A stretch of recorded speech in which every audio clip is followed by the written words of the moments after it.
बंदी छोड़ सतगुरु रामपाल जी भगवान की जय हो। परमपिता परमात्मा सारी सृष्टि के रचनहार, कुल मालिक, असंख्य ब्रह्मांडों के स्वामी, जगत गुरु, तीनों लोकों में प्रवेश करके सबका पालन पोषण करने वाले राजाधिराज, आत्माधार, नाथों के नाथ, देवों के देव महादेव, सर्वेश्वर महेश्वर, मृत्युंजय, अजरो अमर, आदि अनादि, सनातनी प्रभु, जगत पिता जगदीश्वर, 1008 की उपाधि के वास्तविक अधिकारी, अकाल मूर्त शब्द स्वरूपी राम, वासुदेव, सर्वगतम ब्रह्म, परम पूज्य, परम धनी, परम संत, परम दयालु, परम पुरुष, परम हंस, संत श्रोमणी सतगुरु रामपाल जी परमेश्वर जी के चरण कमल में हम सभी सत्सेवक भाई बहनों का अनंत कोटि दंडवत प्रणाम। सत्साई भाई और बहनों, जैसे ही हम वीडियो यूट्यूब पे, फेसबुक पे अपलोड करते हैं, 8 सितंबर 1951 से पृथ्वी पे आए हुए परमपिता परमेश्वर सतगुरु रामपाल जी भगवान के विषय में उनकी जानकारी देते हुए, तो हमारे जो अन्य भाई बहन हैं जो अभी अध्यात्म से अपरिचित हैं, यदि वे किसी की भक्ति भी कर रहे हैं, यदि उन्होंने अपना कोई इष्ट बना रखा है या वे किसी संत महात्मा की शरण में हैं, और जब वे इस तरह के वीडियो देखते हैं जिन वीडियो में परम पूज्य सतगुरु रामपाल जी भगवान को परमेश्वर की, भगवान की उपाधि से नवाजा जाता है, तो बात उनके हृदय में खटक जाती है और फिर वो कमेंट्स करते हैं। कुछ भाई बहन फोन भी करते हैं और कहते हैं कि आप संत रामपाल जी को भगवान कह रहे हैं। संत रामपाल जी तो एक इंसान है, इंसान भला भगवान कैसे हो सकता है? तो मेरी हाथ जोड़ के विनती है मेरे उन तमाम भगत भाई बहनों से, भाई देखिए, त्रेता युग में रामचंद्र जी आए थे, द्वापर में श्री कृष्ण जी आए थे जो कि विष्णु के अवतार थे, जिन्हें आप भगवान कहते हैं, जिन्हें आप परमात्मा कहते हैं, जिन्हें आप परमेश्वर कहते हैं।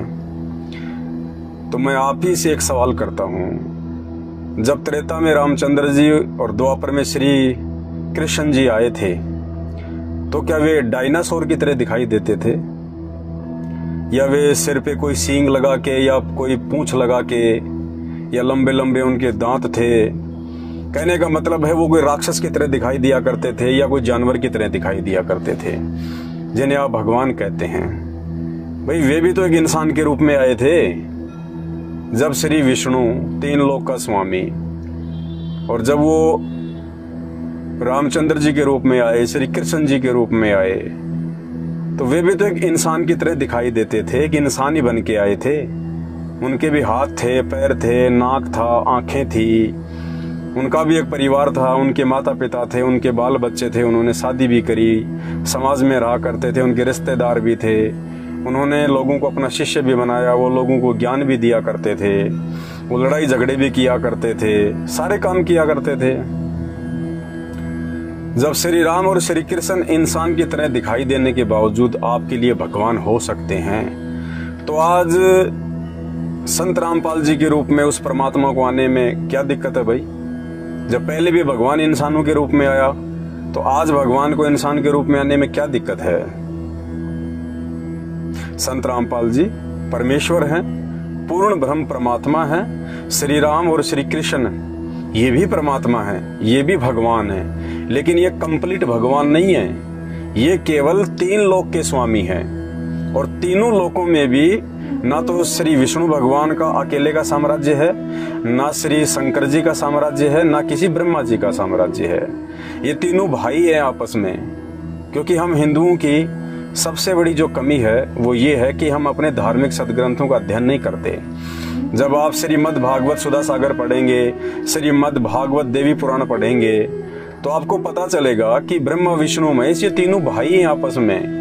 ब्रह्मा जी सबसे बड़े हैं, विष्णु जी उससे छोटे हैं, सबसे छोटे शंकर जी हैं, दुर्गा जी इनकी माता है, इनका पिता जो है वो अव्यक्त रहता है, वो काल है, ज्योति निरंजन है।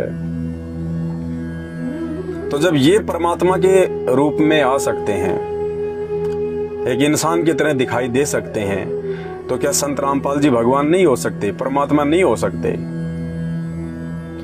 और वैसे भी कबीर जी ने एक दोहा कहा है कि पत्थर पूजे हरि मिले तो मैं पूजूं पहाड़, इससे तो चक्की भली जो पीस खाए संसार।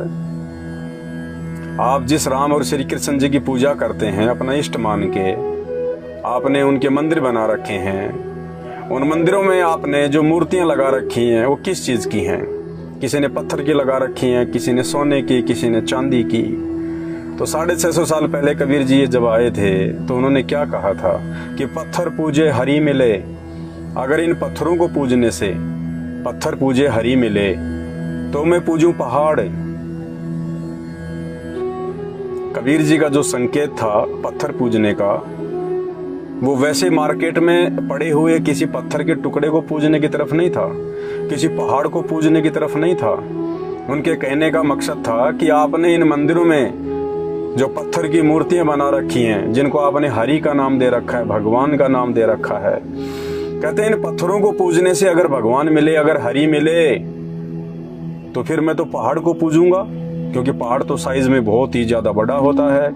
यदि तुम्हें वो पत्थर की छोटी छोटी मूर्तियां जो मंदिरों में अपने घरों में तुमने स्थापित की हुई हैं, अगर उन पत्थर की मूर्तियों को पूजने से हरि की प्राप्ति होती है, भगवान मिलता है, तो मैं तो पहाड़ पूजूंगा जो पूरा का पूरा पत्थर है। जब तुम्हें छोटा सा पत्थर पूजने से परमात्मा मिल सकता है, तो जब मैं पहाड़ को पूजूंगा तो मुझे तो बहुत बड़ा परमात्मा मिलेगा, सारे सुख मिल जाएंगे मुझे।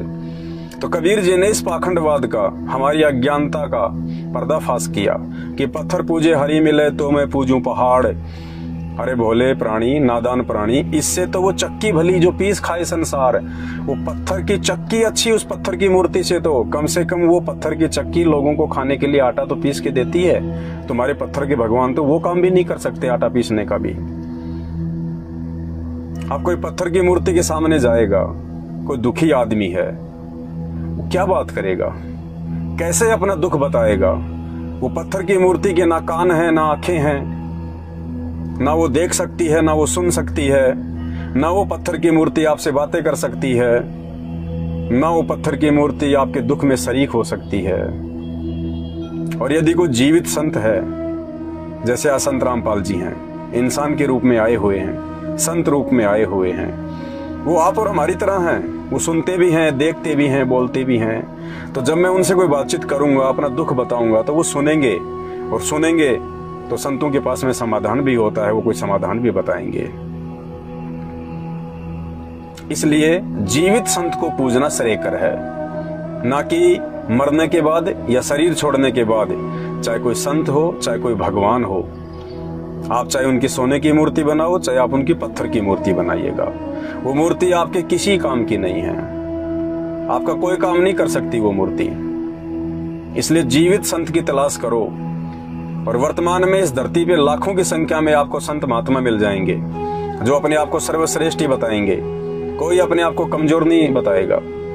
लेकिन उन संतों की पहचान का केवल एक ही तरीका है, हमारे धर्मशास्त्र, गीता जी, वेद, कुरान, पुराण, बाइबल, सभी धर्मों के जितने भी धर्म ग्रंथ हैं उनमें उनकी पहचान लिखी हुई है।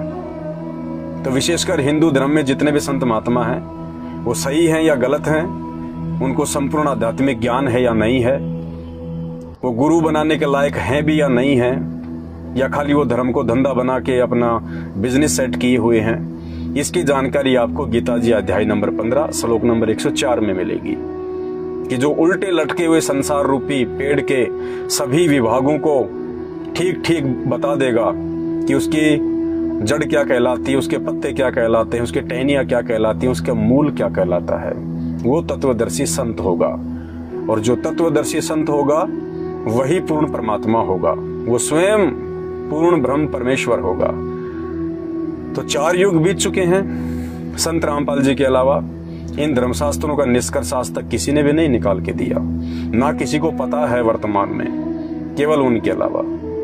तो ये पूर्ण संत हैं, तत्वदर्शी संत हैं, स्वयं ही ये परमात्मा है। अब भगवान यदि हम इंसानों को समझाने के लिए आएंगे तो हमारे जैसे इंसान ही बन के आएंगे। रामचंद्र जी ने त्रेता युग में जो अवतार धारण किया तो उन्होंने जानवरों को समझाने के लिए नहीं किया, उन्होंने इंसानों को समझाने के लिए अवतार धारण किया। मानव जाति में जो अधर्म फैला हुआ था, जो पाप फैला हुआ था, उसको शांत करने के लिए उन्होंने अवतार धारण किया, इंसानों के लिए। तो भगवान यदि इंसानों को समझाने के लिए आएंगे तो भाई वो इंसान ही बन के आएंगे। श्री रामचंद्र जी या श्री कृष्ण जी अगर कोई जानवर बन के आ जाते तो हम इंसानों को वो कैसे समझाते, हम कैसे उनकी भाषा समझ पाते। इसलिए इस भ्रमणा से बाहर निकलिए कि संत रामपाल जी एक इंसान है, वो भगवान नहीं हो सकते। भगवान हमेशा इंसान ही बन के आएगा और इंसान बन के ही हम इंसानों को वो समझाएगा। तो मेरी प्रार्थना है उन तमाम भगत भाई बहनों से जो आध्यात्मिक जीवन में आके भी अपनी बुद्धि का इस्तेमाल नहीं कर रहे हैं। ज्यादा नहीं, 1 महीना आप संत रामपाल जी के सत्संग यूट्यूब पे सुनिए। और सत्संग में भी एक सृष्टि रचना है। जब आप यूट्यूब पे लिखेंगे सृष्टि रचना संत रामपाल जी महाराज, तो उनका 2.5 से 3 घंटे का एक सृष्टि रचना का वीडियो आएगा। उस वीडियो को आप देखिएगा, आपकी आंखें खुल जाएंगी कि हम जिन देवी देवताओं को पूजते हैं, चाहे वो हिंदू धर्म में हो, चाहे मुसलमान धर्म के हो, चाहे किसी भी धर्म के हो, वो सारे के सारे डमी गॉड हैं, नकली भगवान हैं, आधे अधूरे भगवान हैं, कंप्लीट गॉड नहीं है। उनकी शक्तियां सीमित हैं। वो ना हमें हानि पहुंचा सकते, ना वो हमें लाभ दे सकते। वो एक मैनेजर की तरह काम करते हैं। हम भक्ति करते हैं तो हमारे प्रारब्ध के अनुसार वो खाली हमारे को तनख्वाह देते हैं। तनख्वाह देने का मतलब जितना काम मजदूर फैक्ट्री में करेगा, मैनेजर केवल जितनी उसकी सैलरी बनेगी उतना ही दे सकता है, ज्यादा नहीं दे सकता, ना वो कम दे सकता, ना अपनी जेब से दे सकता। तो ब्रह्मा विष्णु महेश भी यदि 3 लोक के प्राणियों को अगर कोई लाभ या हानि देते हैं तो उन प्राणियों के कर्म आधार से देते हैं, ये अपने जेब से नहीं देते। तो कौन है वो पूर्ण परमात्मा जिसके अधीन ब्रह्मा विष्णु महेश और तमाम 33 करोड़ देवी देवता भी काम करते हैं, जिनका आधार, जिनका इष्ट वो पूर्ण परमात्मा है। कौन है वो? तो इन सभी बातों की जानकारी के लिए आपको ज्यादा नहीं 1 महीने संत रामपाल जी महाराज जी के तत्व ज्ञान युक्त सत्संग सुनने चाहिए। उसके बाद आपकी आंखें खुलेंगी, आपको पता चलेगा। और जब आपको सत्संग समझ में आने लग जाए, उसके बाद में आप फेसबुक या यूट्यूब पे सर्च करना पवन दास इज लाइव या शंका समाधान विद पवन दास। फिर आगे आपको सही मार्ग बताएंगे, आपको सच्चा रास्ता बताएंगे। वरना वर्तमान में भी इंसान रूप में आए हुए संत रामपाल जी भगवान के पीछे भी इस काल बली ने, ज्योति निरंजन ने अपने एजेंट छोड़ रखे हैं। वो आपको उल्टी दिशा प्रदान कर देंगे। उन एजेंटों ने जगह जगह संत रामपाल जी के नाम से फर्जी नामदान सेंटर खोल रखे हैं, नाम दीक्षा केंद्र खोल रखे हैं। जगह जगह उन लोगों ने आश्रम खोल रखे हैं। उन्होंने धर्म को धंधा बना रखा है और वो धर्म को धंधा बनाने वाले कोई और नहीं है, संत रामपाल जी के उनके अपने परिवार वाले हैं, उनके अपने सगे संबंधी हैं और उन सगे संबंधियों की चापलूसी करने वाले चंद कोऑर्डिनेटर लोग हैं जो आपको उल्टी दिशा देंगे। उनकी संगति करके फिर आप आगे भक्ति नहीं कर पाओगे, भक्ति मार्ग में आगे नहीं बढ़ पाओगे, आपकी रुचि नहीं बनेगी। इसलिए जब आपको संत रामपाल जी के सत्संग समझ में आने लग जाए, आपको भगवानों की जानकारी हो जाए और आपको लगे कि हाँ अब मुझे संत रामपाल जी की भक्ति लेनी चाहिए, उसके बाद आप मुझ पवन दास की वीडियो देखना शुरू कीजिएगा। यही मेरा पेज है फेसबुक पे, पवन दास इज लाइव। यूट्यूब पे सर्च करेंगे शंका समाधान विद पवन दास या पवन दास इज लाइव। फिर आपको एक संकल्प नाम दीक्षा की विधि बताएंगे। उस विधि से आप संत रामपाल जी से जुड़ के अपनी भक्ति को सुचारू रख सकते हैं। और जैसे ही संत रामपाल जी आश्रम में आ जाएं, आप विधिवत उनसे नाम दीक्षा लेके अपनी भक्ति को चालू करें। बस इतनी सी बात है। वीडियो को ज्यादा से ज्यादा शेयर करें। बंदी छोड़ सतगुरु रामपाल जी भगवान की जय हो।